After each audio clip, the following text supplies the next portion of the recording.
It's their fault that this is happening. You know, we've got movies where you have a devil in, like we were talking about Rosemary's Baby, that you've got a woman that has been offered to a satanic coven, and the devil shows up in this lizard costume to rape her, to bring in his spawn, and so it's such a ridiculous thing that you think to yourself, oh, that's just ridiculous. That would never happen because I saw it on TV. Kind of like when your kids say, we should buy that detergent because it says it gets every dirt stain out, and you tell your children you can't believe what you see on TV. Well, we start not believing what we see on TV. And so when you hear Satan and the devil and that he's prowling about and doing these things, you think, well, that's just ridiculous. That's not real.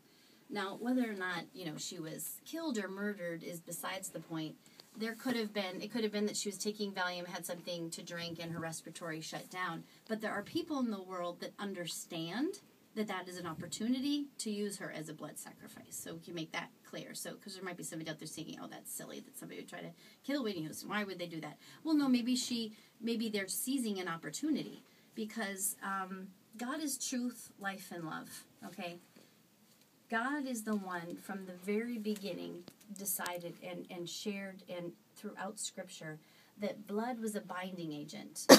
Part of the way you offered your sacrifice to God is you would bleed out the animal and you would burn it on an altar as a burnt offering.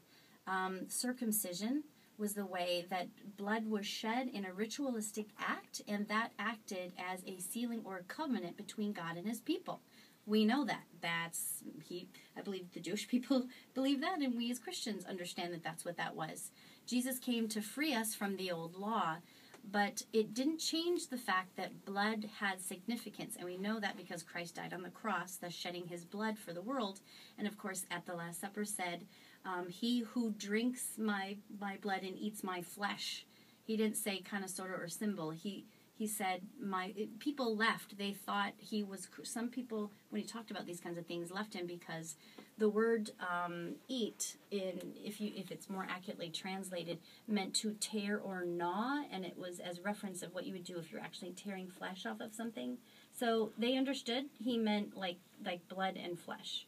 So throughout Scripture, we have this significance of blood being used as some sort of binding agent. And I've talked with a number of exorcist priests who've actually explained that in the New Covenant, blood is still part of a sealing and binding agent.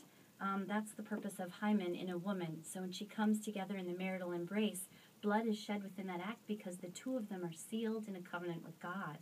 In that first union, that's the purpose of it, in case people are wondering what that was for. And it was because there is a truth about blood. Now, the way it's been explained to me by some of these priests is that the enemy is a great legalist and he knows the rules. The enemy doesn't have any power. He just knows what God has ordained as truth, and he takes that truth and he uses those legalistically to create and manifest whatever it is he's trying to do.